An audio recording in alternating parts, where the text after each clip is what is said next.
Welcome everyone. Thank you so much for making the time to join us. Before I hand over to our designers and partners in crime, if I can say that, on this session today, and the team at Better Stories and all our fabulous panelists, I will just encourage you to please do join in, participate in what we hope will be an interactive session, and over the next couple of days as well. I lead Andy's work in Asia. My name is Sucharita. Should you need anything, please reach out to myself, not just on the session today, but after this as well, because we see this as the beginning of what we hope will be long, enduring connections and collaborations. So with that, Minhaz Bhai, over to you to take this session away. Thank you so much, Suche. Good morning, good afternoon, good evening, good day to all of you from wherever you are joining this important discussion today.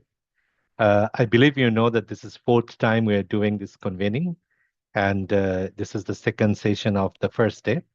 And the topic is, of course, very important one, something that I believe all of you are here for, to understand, to take part, and to reflect on.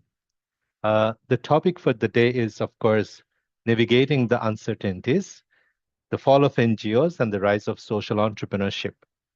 So there are, of course, quite a lot of distinctions between the models NGOs and the models social enterprises go by, and also the uncertainty. I think that's probably the only reality that we all embrace and cuts across. So to start with, I'll give you a bit of my background. My name is Minhaz Anwar, and I'm the founder and chief storyteller at Better Stories Limited. For a good part of my career at the start, I was in international development like many of you. I worked across local organizations in Bangladesh like BRAC and ActionAid. I also worked in international organizations like UNICEF and Department for International Development of UK government. At that time, it used to be called, now FCDO. And then in 2009, it dawned on me that, I have to do my bit to change the, future for Bangladesh. And we started off Better Stories to help young people connect with three things: money, markets, and mentors. Oftentimes we call by formal names like accelerators and incubators. So we have done as Better Stories about 21 accelerator programs in last 15 years. And through these programs, we have supported about 1,000 entrepreneurs. It includes SMEs, it includes startups, and more than 50% are women, and a lot of them are from outside of Dhaka. Collectively, they have created about 1.5 million jobs. As we look to the future, there are two milestone moments that we look at. One is at 2035, Bangladesh is poised to become $1 trillion economy. And in 40s, like 2041 or sometime around that, Bangladesh is to become a developed economy. And what does that hold for us? So I believe the local organizations will have to take the center stage at that time, because a lot of multilaterals, bilaterals, and international organizations perhaps will lose the relevance. But are we ready? I'm not quite sure yet. So therefore, Better Stories work to future-proof small organizations of the day and big leaders of tomorrow, such as SMEs, NGOs, and startups. With that, I think it's a fascinating topic that we are all here to discuss today. And I have a very able panel with me. We have Yamin Farooq Bhai, representing Max Social Enterprise. He also combines background in private sector and now in development, transitioning to, of course, social entrepreneurship. And then we have Marche Prong, Senior Manager of IDE. She has worked in Bangladesh before. She works in Nepal now, and she is also veteran in the spectrum of models that includes international development and business models. And then we have Farhadur Reza Bhai from Build Bangladesh. He represents the impact investment, and of course, he also has a spectrum of experiences that he will reflect on. And then last but not the least, we have Thinle Choden from Lodentawa, Bhutan. Also, interestingly, has a spectrum of experiences. I will let my able panelists to elaborate on the introduction, and then I will take back and reflect on the topic to kick us off. So first, if I can invite Yamin Bhai, and I believe you are also joined by your team members. So please do introduce yourself, and I would love for your team member, Anika, I believe is there. So if you can quickly join. Good afternoon.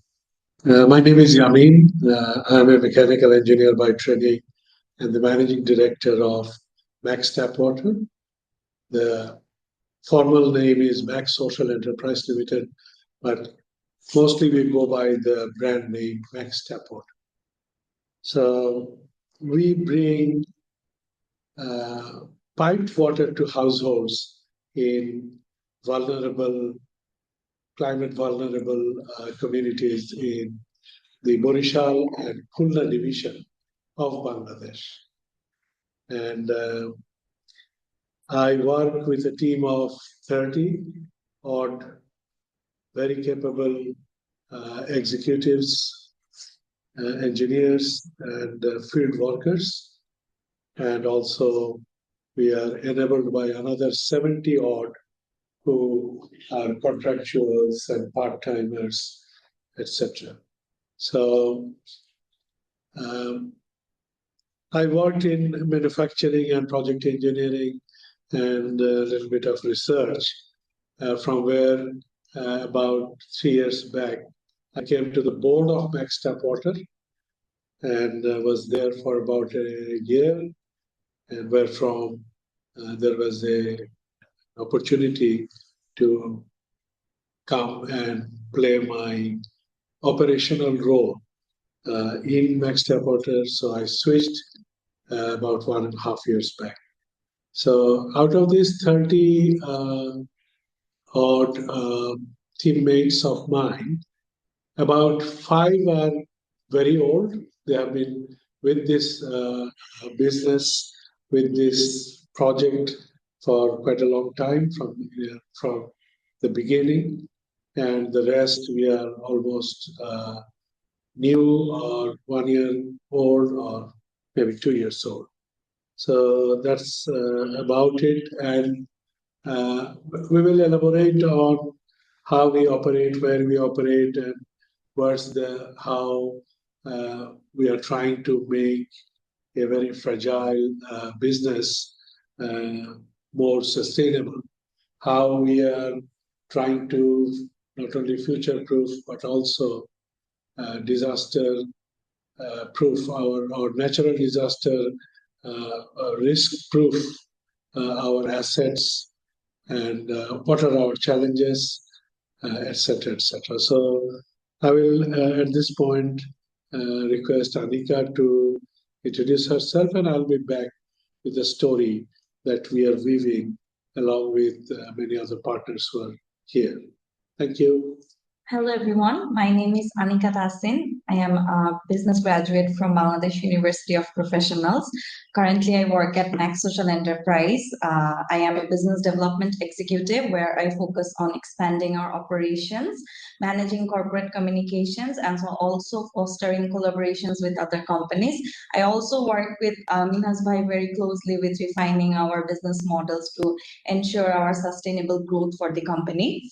At Max Social Enterprise, our mission is to provide safe, affordable, and sustainable piped water to households across Bangladesh, especially in Borishal, Patuakhali regions.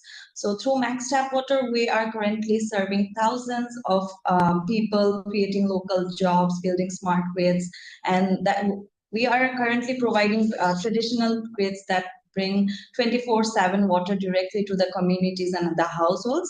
So that was a brief introduction. I would like to sincerely thank the organizers for inviting us to this convening and giving us this opportunity to share our story. Thank you very much. Awesome. Thank you so much. Shall we move to Marche? Yes, thank you, Minas. Hello, everyone. It's a pleasure to be on the panel today. My name is Martje Pronk. I was involved in the establishment of Max TapWater back in 2019, which I did for a number of years. And then once the local team, now under the lead of Yamin, was set up, I stepped back, although I'm still involved as a board member of Max TapWater. And I currently serve as the Senior Business Development Manager for ID in Asia, which include, if we're talking about South Asia here, includes both Nepal and Bangladesh. And ID is an international NGO that sees business as a solution to poverty. So whatever we do, whatever projects we do, we always do that through either a business model or by setting up a social enterprise, as we've done in a number of countries. I'm very delighted to be here today and share my perspective. I'll hand it back to you, Minash. Thank you so much, Marche. Glad to have you here. Over to Farhad Bhai. Thank you very much, Andy, first for letting me in this panel, and also Minhaj for accepting me as your panel member. Who I am, to tell you that I probably have to go through the title of tonight's session, which is Navigating Uncertainties, the Fall of NGOs and Rise of Social Entrepreneurship. I think uncertainty, as Minhaj probably mentioned, is probably the only certain things that we have with us. And that's why it can be a preventive measure. We can learn lessons from history and get ready to face those uncertainties. And the fall of NGOs, I think we believe in a different connotation, not fall of NGOs, probably transformation of NGOs or reform of NGOs. NGOs will probably work, but we will be talking about transformation and reform of NGOs and rise of social enterprise.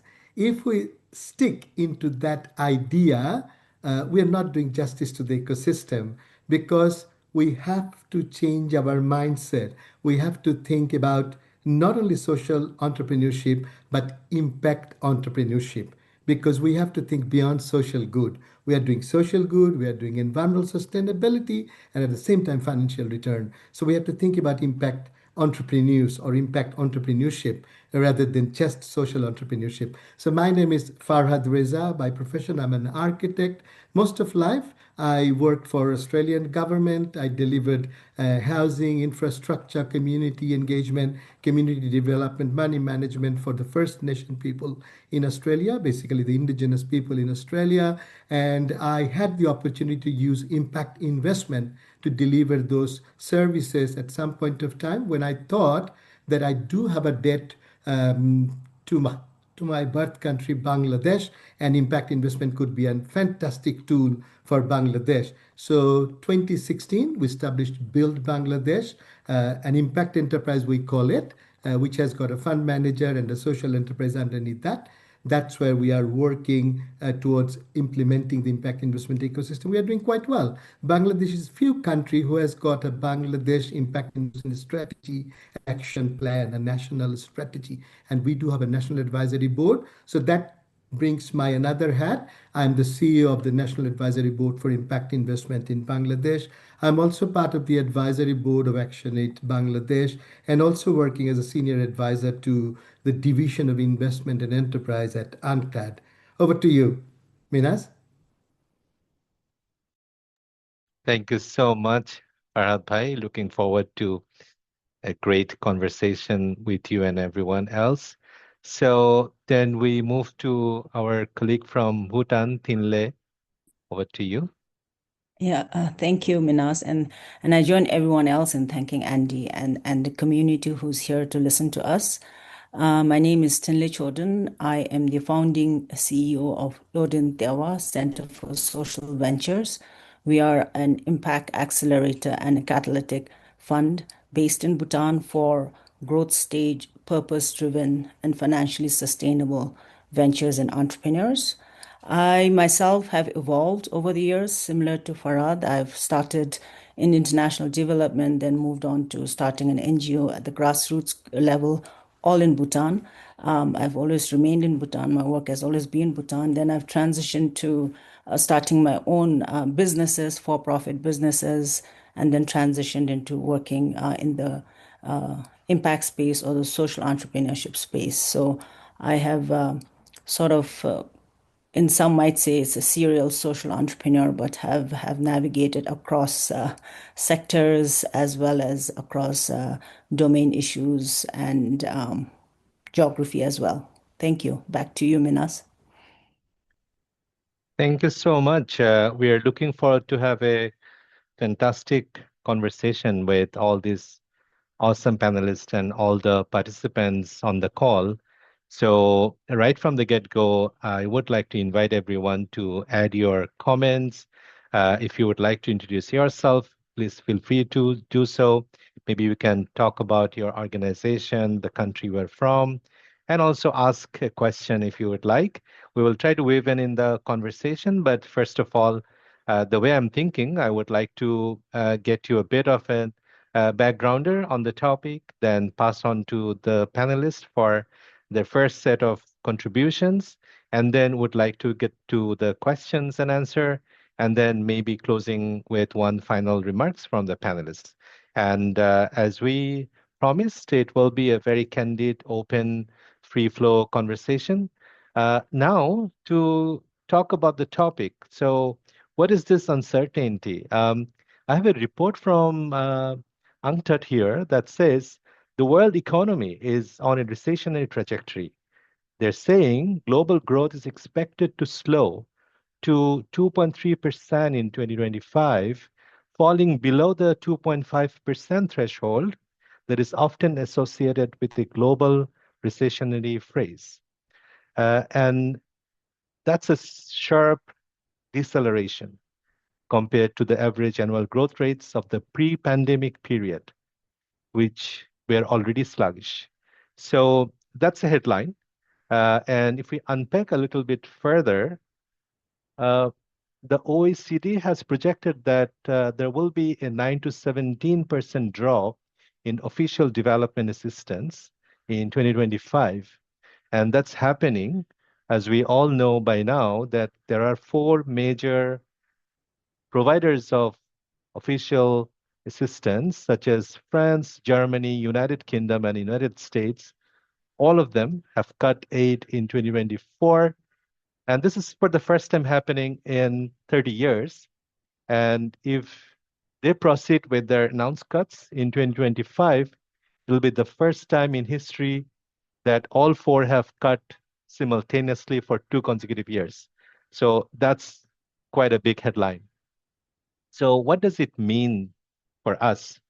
It certainly means that we have a dwindling pipeline of funding, and therefore maybe there are also spectrum of other opportunities as well, such as rise of private and non-concessional finances, maybe shift from grants to loans, and also, of course, declining the reliance on official development assistance. When it comes to South Asia, we know how important it is. We are more than 2 billion people collectively, and we have a growing population. Unfortunately, our growth rate isn't growing. It's decreasing from 1.18% between 2005 to 10 to 1.04% between 2015 to 20. A bit old data, but I think that decrease is here to stay for some time. And the rise of social entrepreneurship, the numbers that I have, in 2016, the 3 countries, Bangladesh, India, and Pakistan, they have about 150K social enterprises in Bangladesh, and 2 million in India, and 448,000, almost about 500,000 in Pakistan. In Nepal, about 55,576, and approximately, as Thinle has kindly shared with me, there may be about 10,000 social enterprises in Bhutan.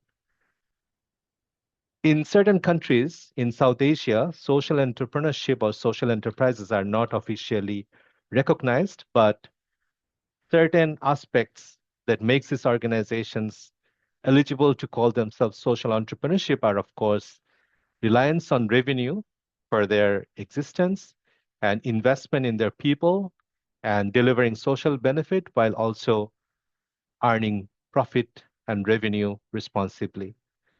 With that, I would like to come to the spotlight of this session, the Max Social Enterprise, how Max Social Enterprise as an organization came into being, and how they have navigated this dwindling aid spectrum, and what has been the backstory. For that, I would like to hand over to Marche, who was very much involved and worked with the development partners as well as local players in Bangladesh a few years ago. So to you, Marche. Thank you, Minash. I'll try to wrap up a long history of Max TapWater in a short amount of time. Back in 2019, I was approached by Max Foundation, an NGO in Bangladesh, who were doing wash and nutrition programming, including they had a safe drinking water program, and they really wanted this safe drinking water program to have a sustainable model. And what that meant was for it to have a business model behind it. And they'd done a number of pilots trying to make that work as an NGO, but had kind of come to the realization that it's not possible as an NGO to run a business model. There were different reasons for that. I think one of the key ones, and I'm sure Yamin will also reflect on this, is that as soon as you bring a service or a product to the community as an NGO, there is this expectation that it will be free. And so it's very difficult to collect the revenue from the drinking water provision. I think also as an NGO, we have sometimes kind of, it's a perverse incentive almost not to be efficient, because we have to spend 100% of the project by the end of the project. We have to kind of show the donor 100% burn rate, whereas what we really want in terms of, if we're trying to be sustainable, we'd like to have some revenue, some profit that we could invest back into the community or back into the environment for different reasons, but also legal and administrative reasons. As an NGO, that's really quite difficult to manage. And so there were other, we were looking at having impact investments into our model, which again, as an NGO and being established in that structure, just didn't really work. Couldn't meet the donor expectations or the investor expectations. And I think finally, I feel like we're among friends here, so I can be honest. I think even with the best intentions, which there really were with Max Foundation, or now speaking from ID side, we also have to be honest with ourselves. At the end of the day, people working at NGOs are probably not the best entrepreneurs, right? It's sort of, there's a different mindset. And even though our colleagues that were involved in this drinking water programs had the best intentions, and really we're trying to think like an entrepreneur, but if you're stuck in that NGO model, it's just really difficult.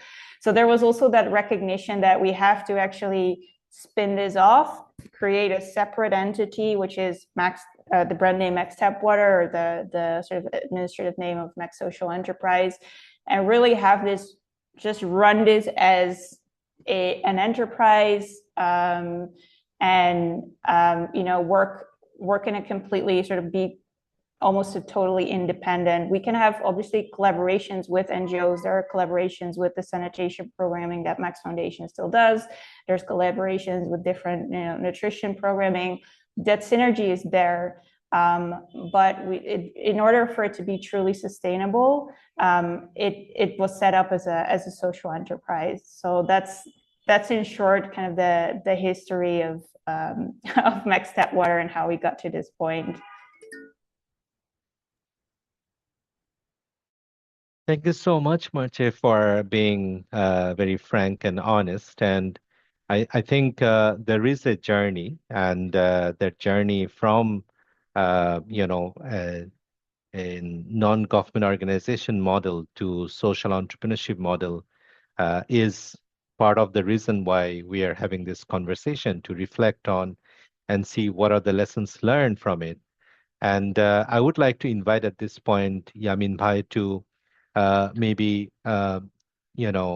extend the conversation, building on the backstory that Marche has spoke of, how far you have come on that journey, and what has been the struggle. I think you have been talking about previously, the journey from the idea of beneficiaries to the idea of customer.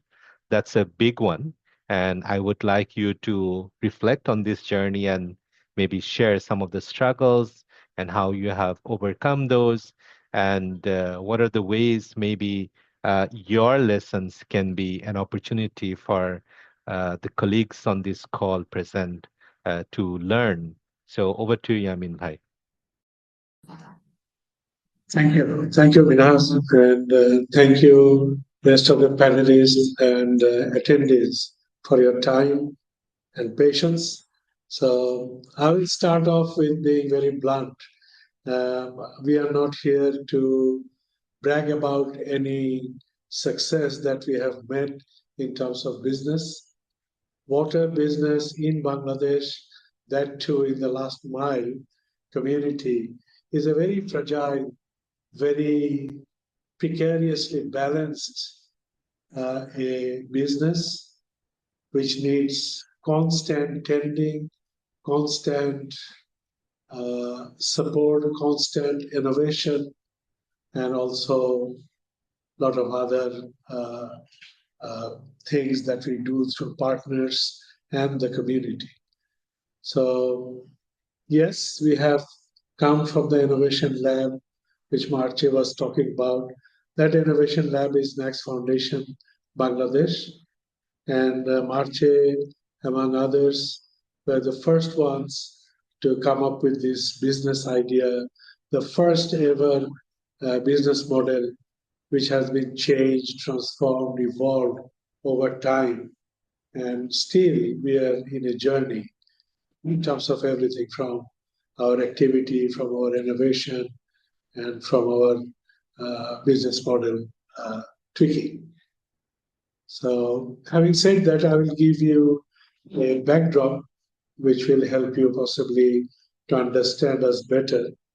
So, we are operating in Borishal, a division of Bangladesh, and there we have already built 98 grids, and by 2026 we will be having in total 130 water grids. These are really mini water grids, and by which I mean that we actually reach an underground aquifer, which is about 1,000 feet below ground level. Tap that, bring water up through a submersible pump, and store it in a 30-feet platform or in a 10,000 liter tank, and supply 70 to 80 households with all of their water needs from that through gravity flow. So a water need cannot be any simpler than this. Of course, over time we have seen, should have done this, we could have done this better, this and that. But when I look back, when Marche team and Max Foundation and my predecessors were doing things were not as easy as we see it today. So that was even more arduous a journey to make to the last grade, and that was very, very difficult an operation to bring the tech vendors together, to have the design vetted, to have the local government institutes see that what we are doing.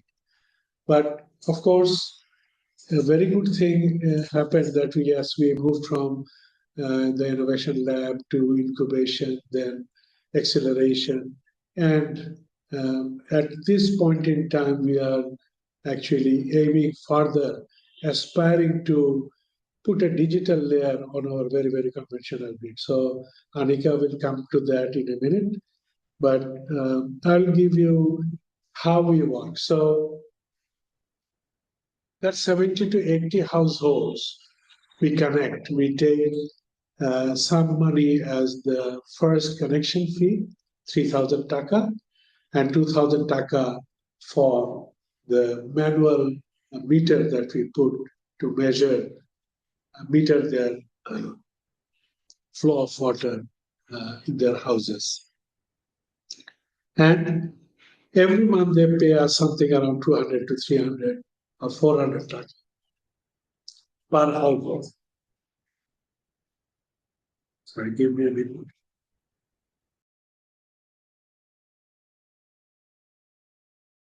So we have one operator who goes around and collects those monthly tariff from the households, and that is the revenue. We cover our direct cost from there, and we are pushing ahead to be such in our business, in our revenue collection efficiency, in our ensuring quality and transparency to our customers, that we can actually charge, say, about 700 taka per household per month. In the context of what they spend on their in a tea stall,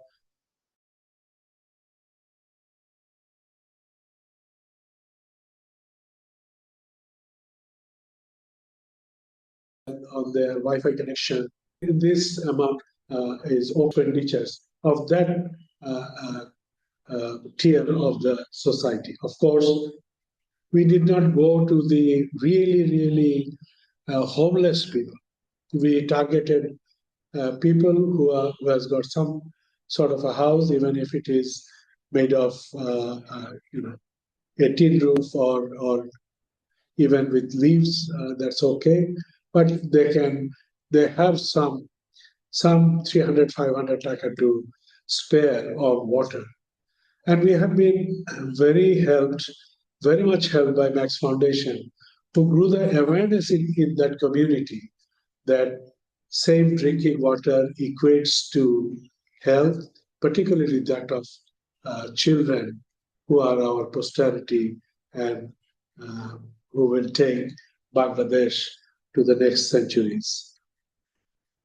So, in this operation of ours, many challenges, but the most of the challenge comes from the huge amount of non-revenue water, our inefficiency in realizing the revenue, and also very high energy bill. And also, with only these 30 people on the ground, it is very difficult to have good governance on the grid area. And also, we have found that previously, when we started off, this 1,000 feet below aquifer was quite okay, quite pristine, but over time, looks like we have to have some sort of pathogen cleaning mechanism so that people don't get affected with other pathogens that might get into the drinking water through leaks and other areas. So I will now switch over to Anika just to touch upon the smart grid.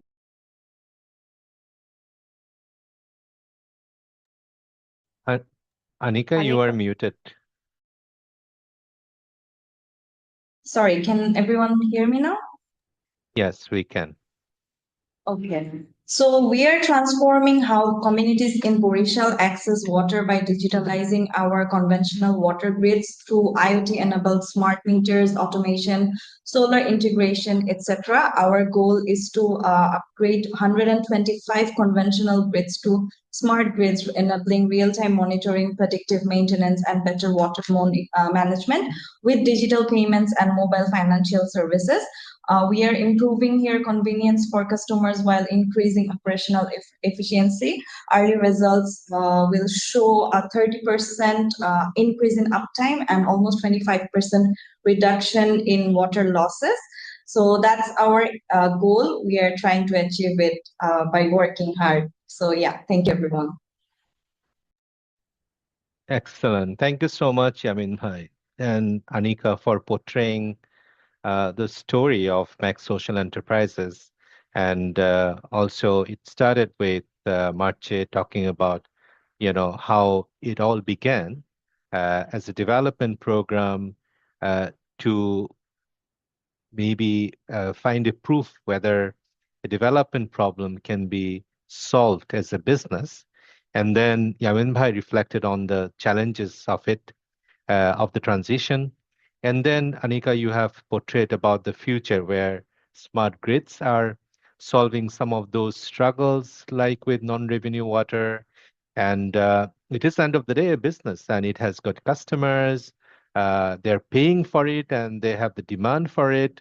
And you have already built about 100 grids that are serving roughly 70 on average households each. And then there are more households in Bangladesh and elsewhere who need this. And then you are essentially looking to also engage with other forms of funding. I would like to go to Farhad Bhai to build on this case in particular, and then to also, go beyond and talk about, first of all, if this model or models like this are something that you believe worthy of your consideration as an impact investor. So that's first question. And the second one is, what are you seeing globally? I just mentioned some of the headlines from the global aid cuts. Do you see, in parallel, some, positive trends in terms of impact investments? Are there, gaps being filled in by other forms of money, other forms of funding? Well, the official development assistance is slowing down. And then also talk about maybe South Asia and Bangladesh in particular. What's been the trend? What are the things that you are seeing and you would like to share with the audience today? Over to you, Farhad Bhai. Thank you very much, Minas. And Yamin and the team, what an inspiring story. Really, really, these are inspiring stories, and we get inspired to do more work in the same ecosystem that we are working on. I mean, one thing that was given back to me that the title was um, whether the money talks. Whether the money talks. I think money never talks, friends. Money never talks. You need to make the money talk for you. You have to create an ecosystem or a playing field where money can work for you 24/7, where money can come and work for you when you are even resting with your families and friends. So the question is, how is this ecosystem that can be quite supportive for organizations like Max TapWater or even what Build Bangladesh is doing as the first impact entrepreneurs? How can it be saving? Is it are we missing some link, or are we not within our right mindset? So that's probably, these are the questions, Minhas, that we probably need to answer to have a better understanding that what makes an NGO spin investable? What should be the criteria? An NGO like the Max Water or even the POP water tower that Build Bangladesh is doing becomes truly investable when it successfully bridges the gap between social mission, environmental commitments, and commercial discipline. Firstly, it must address a clear, scalable, and urgent development need with market tested solutions, which Marta just mentioned, and the communities are willing and able to pay for, even at a micro level, which we have been seeing in the Max Waters case.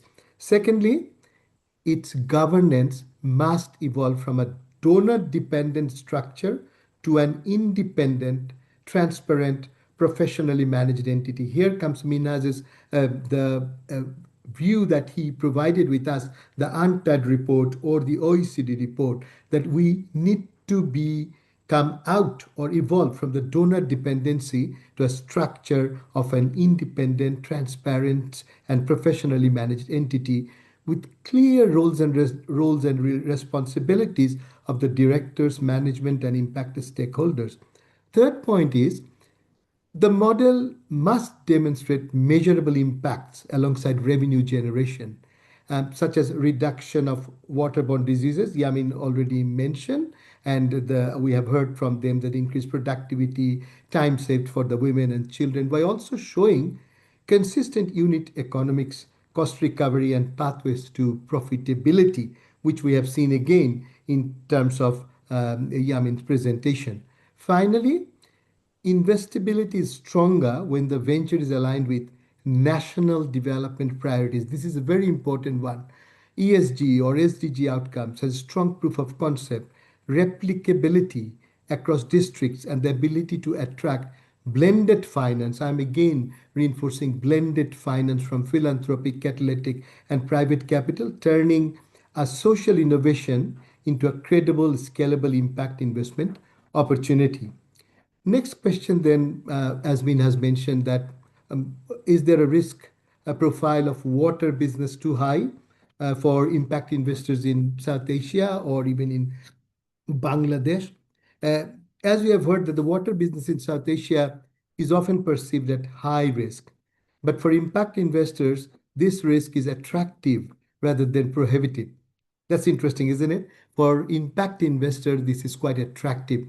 While challenges such as a regulatory uncertainty, water source sustainability, infrastructure costs, climate vulnerability, and limited ability of low-income communities to pay can elevate operational and financial risk, these are balanced by the sector's essential nature, inelastic demand, and a strong alignment with SDG 6 and climate resilient goal.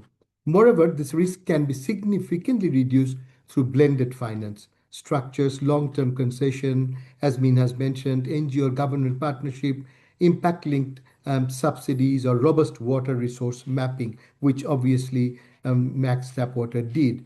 As you have seen, ventures like the thing that we are seeing today with Max TapWater and also Prakritio Pani Water Tower by Build Bangladesh, where they are harvesting water from nature. When technical feasibility, community ownership, and effective governance are combined with transparent impact measurement, the risk profiles become not only manageable, but strategically attractive, offering impact investors, particularly the millennial investor, with steady social and environmental returns alongside long-term financial resilience. Finally, what is the missing link? Is there a missing middle in funding where these hybrid models die? There is a very real missing middle in the funding landscape where many promising hybrid models, particularly NGO spin-offs and social enterprises, struggle to survive and scale. Early stage grants and philanthropy can support pilots and proof of concept, while later stage commercial capital typically seeks large ticket sizes, fast growth, and clear exit pathways. What is often missing is patient, risk tolerant, mid stage capital, typically 200,000 to 5 million US dollar, that is flexible enough to accommodate imperfect financials, longer term horizons, and blended return expectation. It's precisely in this gap where hybrid venture, including water enterprises, agri innovators, and inclusive fintech, frequently stall and disappear, not because their model has failed, but because it is still maturing. This funding value of death can be bridged through, again, catalytic capital, recoverable grants, as Min has mentioned, concessional debt, outcome-based finance, and structured partnership with INGOs or DFIs or corporate impact arms, recognizing and intentionally designing mechanism to serve this missing middle is critical to unlocking scale in South Asian social and climate innovation ecosystem. So what do we need to consider to make this industry future-proof? That's the question, not only to the panel, to our audiences tonight as well. What do we need to support this proposed reform and transformation of NGOs? Do we have any successful examples? Yes, we'll come back to those things. Over to you, Minas. Thank you. Thank you so much. Beautifully articulated the whole spectrum and stack of funding that might be available, and also what are some of the pitfalls that NGOs and spin-offs and social entrepreneurs might to be aware of. I think that kind of gives us an understanding and illustration of the journey from international development funding dependence to more commercial and maybe blended finance model. Particularly in the context of Bangladesh, I would now like to go to Tinle and ask you if this conversation resonates to you, first of all. And then what are you seeing in Bhutan and what are you seeing in South Asia and around the world? I mean, this discussion, if you would like to illustrate with maybe some of your own examples as you work with a host of social ventures, whether it looks like a similar pattern, trend, journey, or it's very different from your vantage point. Thank you. I think, first of all, I'll just say yes, it definitely resonates with Bhutan as well and with my work. And I think more importantly, in these spaces, Bhutan is often not talked about. And I think, that's a missed opportunity for Bhutan to engage more meaningfully in these spaces of innovative financing and social enterprise and impact investments. But for our entrepreneurship ecosystem in Bhutan, the missing middle is very real, like anywhere else around the world. And there is a need to really bridge that gap for actors to come in. And essentially, that's how Loden Tewa came about. And we are a spin-off of Loden Foundation, which is a nonprofit organization, and that's been doing work in entrepreneurship development program for over 18 years and have supported 320 idea and early stage entrepreneurs, and they give grant money. But we saw that as the ecosystem develops, there's that gap of where our early stage entrepreneurs have grown to a certain size, but have reached this point where they want to scale and there aren't any actors in the space. So Loden Tewa came about, and I think to Marty's point, when we spin off something from a nonprofit organization, it is essential to have a different team come into place because, nonprofit functions in a very different modality, mindset, approach, design, management, whereas social enterprise works in a very different space. And we actually sit in the space where we are trying to bridge or connect, be that connector between impact or purpose-driven, or whether you call it the moral calling, and the business expectations, the business discipline, and the business operations. And as social enterprises or enterprise support organization in that space, we kind of have to bring that together.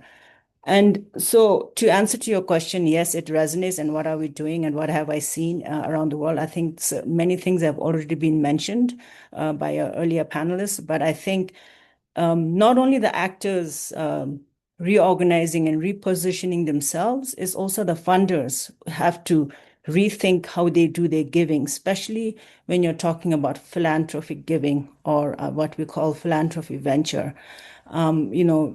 I think when a nonprofit moves to a for-profit or social enterprises, we look at, I think Yamin Bai talked about beneficiaries to customers. And from my perspective, my own personal thing is, this is actually giving dignity of choice to consumers. In a nonprofit model, you think of it as a charity case, a beneficiary. But then in a social enterprise model, you think of them as a client. You actually have to serve to the needs of the client, and the clients have a say in what the kind of services and products they get. So it's the dignity of choice for the beneficiaries. Of course, you have to make sure that it's affordable and all of that built into the business model and the pricing. For the, I think many times we are asked, what is the gap? I think the gap is not only one thing, it's an ecosystem, it's a portfolio of things we need to present. One thing is capacity and capability building. You need to get work with entrepreneurs and ventures, and that's what we do at Lord and Tewa, is to get them investment ready. And what does that mean? It means in terms of leadership, in terms of the entrepreneur's own personal vision and leadership for the business, but also it means the governance, the unit economics. I think I attended the morning session. They talked a lot about that, and the business structuring, the pricing. And for Bhutan, it's very important for us to, if you're talking about scale and you're talking about growth, for us, it's the export market. So exploring the export market, because our domestic market is very small. We are only we are a country of 750,000 people. So if you think of that market, it gets saturated very easily.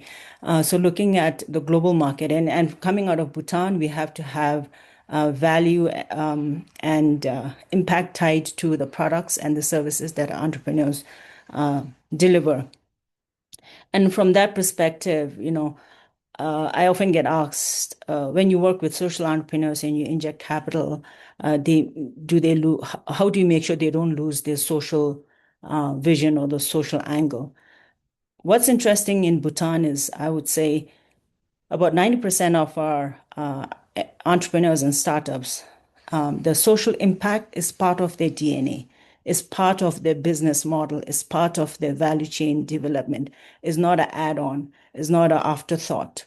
So if you give an example, we work with one of the entrepreneurs we work is a dairy farm, and he makes really good dairy and cheese and yogurt products, which he sells to a higher income bracket consumers. But his supply chain is he's working with smallholder dairy farmers, and working with building a lot of the livelihood around making sure his supply chain is secure.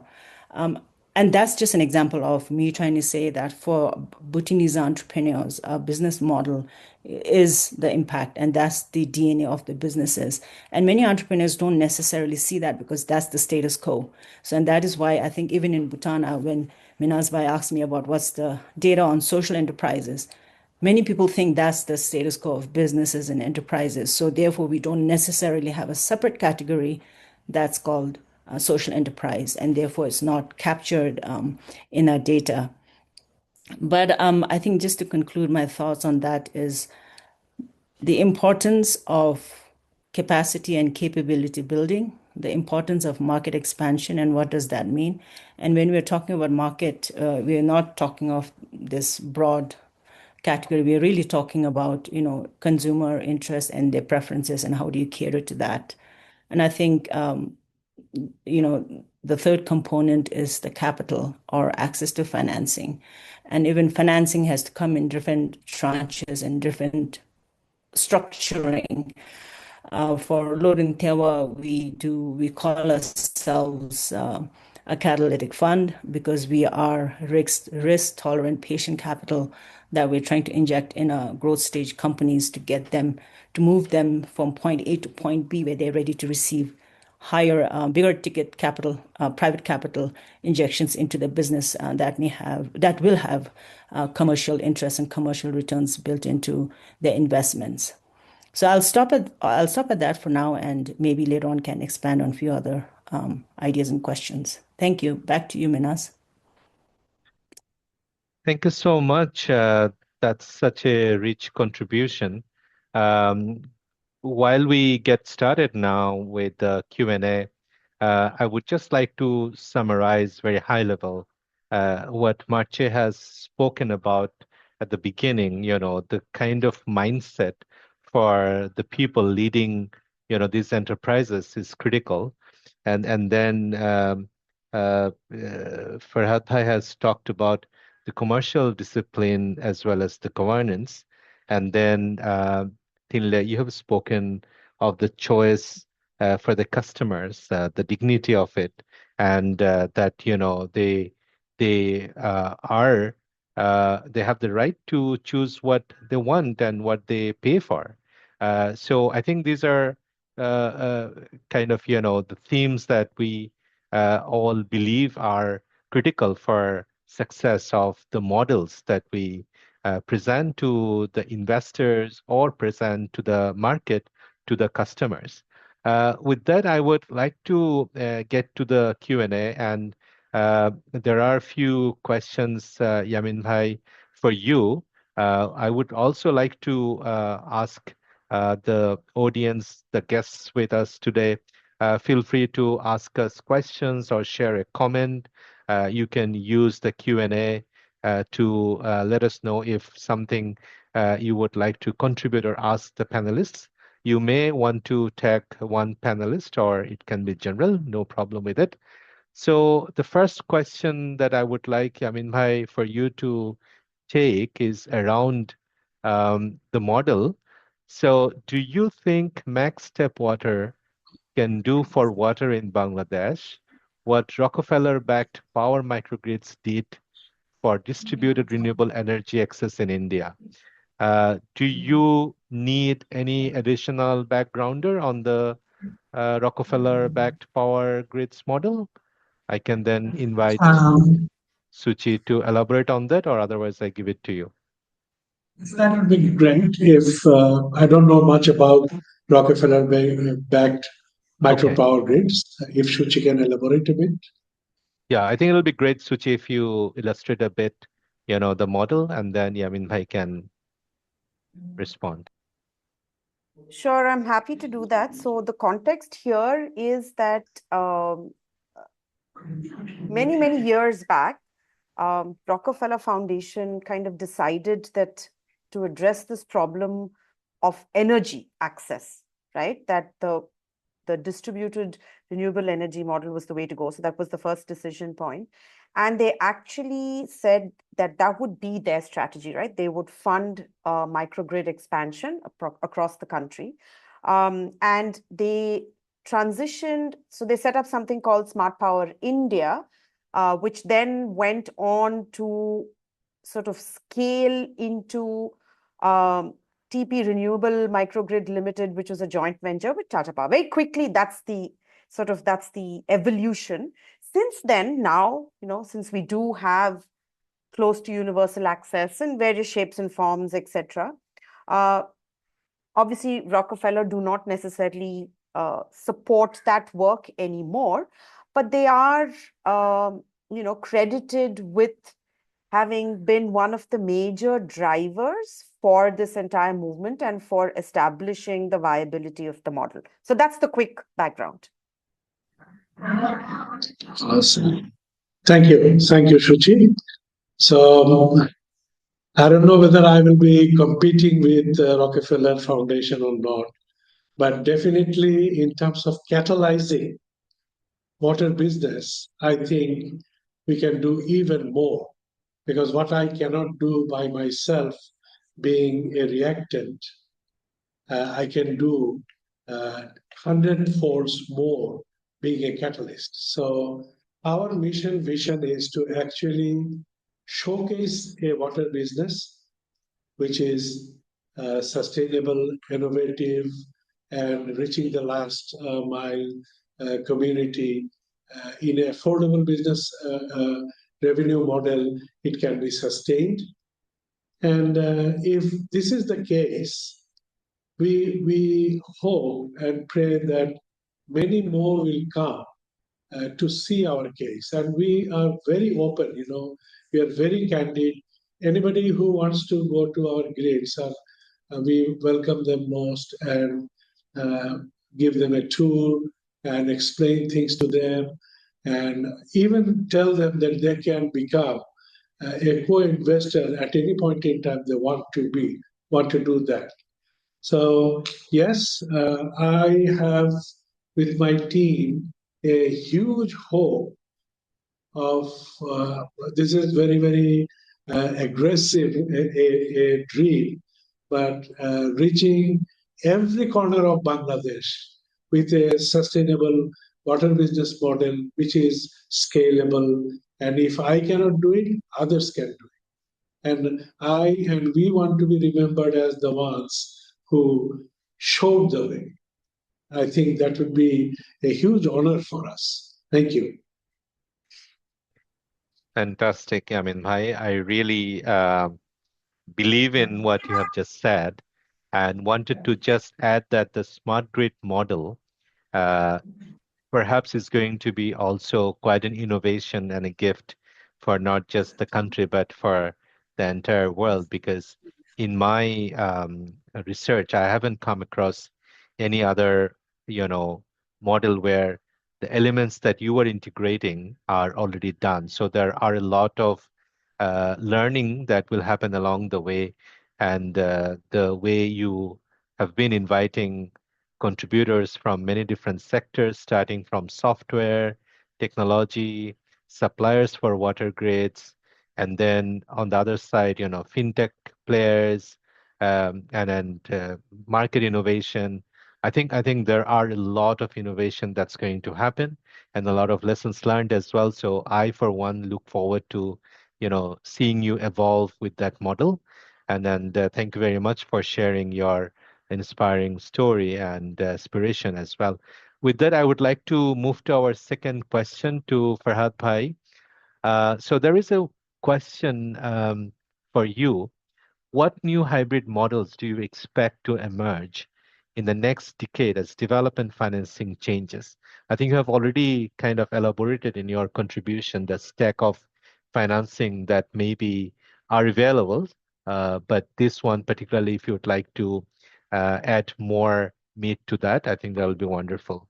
And as well, I would like to see if there are one or two more questions. Please let them come in. We have a little bit of time, maybe a couple of minutes for that. Over to you, Farhad Bhai. No, thank you. Thank you very much, Minhas. I just wanted to share some statistical facts which could tell the story a little bit more broadly. I mean, we are talking about impact investment, which is patient capital, which is slow return, slow growth, everything is done. So, impact investment, the market sizing of impact investment, as reported by the Global Impact Investment Network, is 1.57 trillion US dollar. 1.57 trillion US dollar is the asset under management for impact investment. But unfortunately, most of those money are being invested either in USA, Canada, Europe, Latin America. Asia Pacific, our region, only has less than 7% of that money and 8% of the total impact investors working in our region. So, what's happening? Why aren't we attracting more impact investors? Because it's our mindset. If we go back to the definition of impact investment, we see that it talks about people, planet, prosperity, all those three things: social benefit, environmental sustainability, and financial return. So, if we cannot complete this triangle, it will be difficult for us to access that finance, which is available, as I mentioned, 1.57 trillion. We have to change our mindset. I think social impact, social entrepreneurs are not good enough anymore. It is not good enough. It is 21st century. We have to talk about impact, overarching impact on people, planet, and prosperity. We have to think about impact entrepreneurship. As a country like Bangladesh, as you are probably aware, Minhas, that through the National Advisory Board for Impact Investment, we have got some advantage from the government. Impact investment will not attract any capital gain tax. Impact investment hasn't got the stamp duty of 2%. It's only probably 0.8%.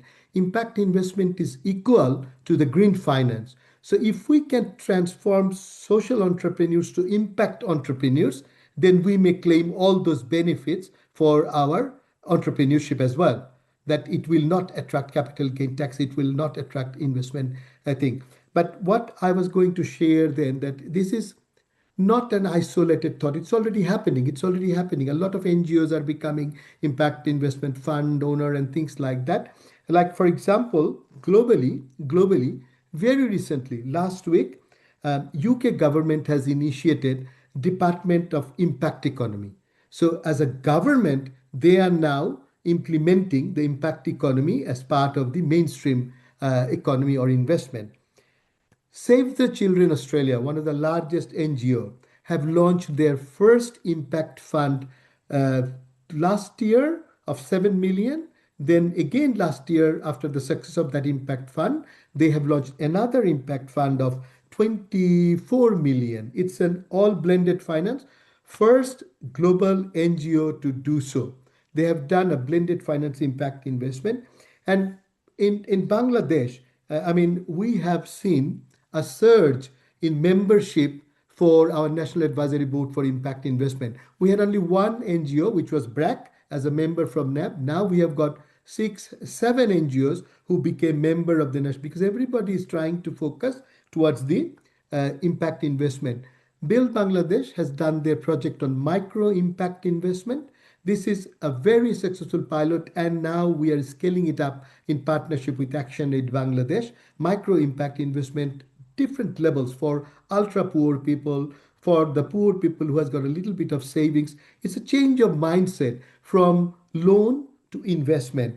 As Mina's mentioned, that we need to probably go from a grant to loan, but we are campaigning grant to investment. Let's talk about investment. There are risk-free investment, there are less risky investment, there are risky investment. So different levels of investment. It's just the mindset, because when we were growing up, we were familiarized with savings, we were familiarized with banking, but nobody taught us how to grow our money. So I think that is a mindset that we would like to have for all Bangladesh. As Mina has mentioned, that 2041, Bangladesh would become a developed nation.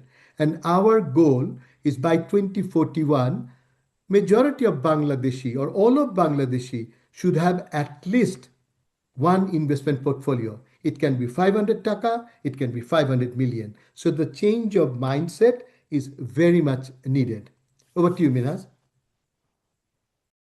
Excellent. Thank you so much, Farhad Bhai. I think we are at the very last segment of the panel. And while I would like Tinle and Marche as well to maybe elaborate on what Farhad Bhai has responded to. And I just wanted to also share some statistics from a 2015 report by a Global Impact Investing Network, that there are about 50 impact funds in India, 7 in Pakistan, 9 in Bangladesh. And at that time, the investment was about 720.4 million US dollars. But I'm sure by now, in last 10 years, it has been multiplied. So with that, Tinle, if you would like to talk about any specific figures or numbers that you may be aware from Bhutan, or any other perspectives you want to add. Plus, I would like you to also share your concluding remarks, if there is any, by way of maybe reflecting back on the topic of the session. So, Right. Tinle, and then I would also like Marche to be ready after that. Take your cues, and then Yamin Bhai, and then anything that you might have to finish off with, Farhad Bhai. We will then hand it back to Suchi. All right, sure. I know we're right up to closing time, so I'll be very quick. I think bullet points contribution. The first one is, I think, mindset. In addition to mindset, is the practice and communication. It's building a narrative around ourselves and an ecosystem. I think mindset shift should follow with practice and clear communication. Now, when you talk about scale for Bhutan, scale means different things. We sit in the South Asia region, but we are just, in between giant countries with large populations. So for Bhutan, scale means very different numbers, and it means more depth than breadth in terms of numbers. And therefore, then we have to attract ticket sizes that are not necessarily in the scale of for Bangladesh or India.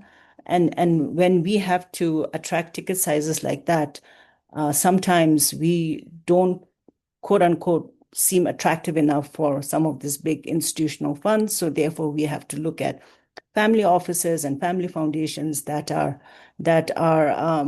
more agile, can make investments into markets that are not necessarily well established and not explored. It's very important to build a pipeline. We cannot talk about investments if you don't have a strong pipeline of ventures that you build to create for them to receive the investment and for the funds to deploy the capital responsibly. And in terms of the funding or the impact fund landscape in Bhutan, we would be the first one eventually. We've actually been asked to start as an impact fund, and I've kind of stayed away from that. I said, we want to first do our accelerator and a catalytic fund for the first 2 years, and maybe by year 3, we then will look towards establishing Bhutan's first impact fund, or maybe second impact fund if there's someone else already in the pipeline. But at least the first few impact funds in Bhutan that has more of a patient capital structuring and investment, and stay with the companies during investment and post-investment, stewarding them for scale and growth and profitability and sustainability. So I will keep those comments as my concluding comments as well, because I'm aware of time and I would like others to also have their time. Thank you. Yes, I'll also keep it brief, and I think very much echoing what both Farhad and Tinley said. My concluding remark would really be the recommendation for NGOs.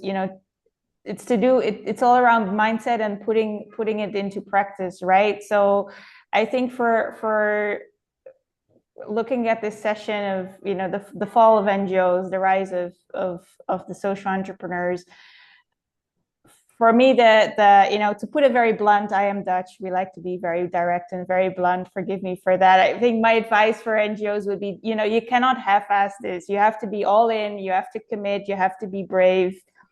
Don't try to. I think a lot of NGOs are jumping on the social entrepreneurship wagon as a sort of saving grace, and they're trying to fit the social entrepreneurship model within the NGO lens. And I don't personally think that's going to work. The experience of TapWater has shown me that.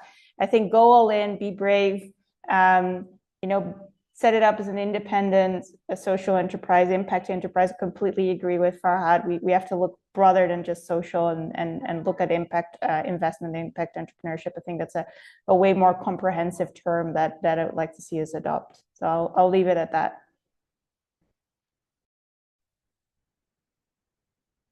Farhad Bhai, I'm would you taking like to add? Okay, Yamin Bhai. Yeah. So apart from this impact investment, or very close to it, is a reserve-based financing, which we are talking with a company called Made Blue, and we are having a dialogue at this point in time that they will be providing us probably 20 euro cents per cubic meter of water that we supply to our customers, and for them, the beneficiaries. So that's one thing which can be actually further augmented and enabled and made more transparent with this smart grid transition that Anika was referring to. And another stream of revenue can come from carbon credit, but that must be for another day, because I think that would be a huge chapter in itself. Over to you, Vinas, and thank you. Thank you so much. Farhad Bhai, would you like to add anything? No, I just wanted to say 5 dot points. That's it, because in line with what we have discussed today, what actually NGOs or social entrepreneurs or impact entrepreneurs need to be cautious in their mind is, number one is decreased and shifting of foreign funding. Number two, increase government control and restrictions, because government wants NGO to have less advocacy, more service delivery. So we have to be aware about that. Number three, internal and market-based challenges like big NGOs, BRAC and Grameen, they have become so big that our small enterprises are only service provider. We are the third party. And fourth one is shift away from social mobilization, focus on service delivery, focus on advocacy, focus on ownership. And another fifth point is beyond neoliberalism. Neoliberalism is examine how actually microfinance and other development practices have been shaped by neoliberalism. This include exploring alternative, more grounded strategies for change. So finally, it seems like that they also face pressure of making a stronger governance, transparency to align the new donor expectation. All our NGOs are adapting by exploring alternative strategies such as diversifying funding streams. This is very important through social enterprise, microfinance initiatives, not microcredit initiatives, microfinance initiatives, and engaging with corporate social responsibility initiatives. So, final question, whatever we have discussed, are this enough or right approach for us to face 21st century challenges? Thank you. Minas, over to you. Such a big question, Farhad Bhai, at the end. That probably is the topic for another panel, or we can have days discussing it. But I will want to thank all of the panelists here.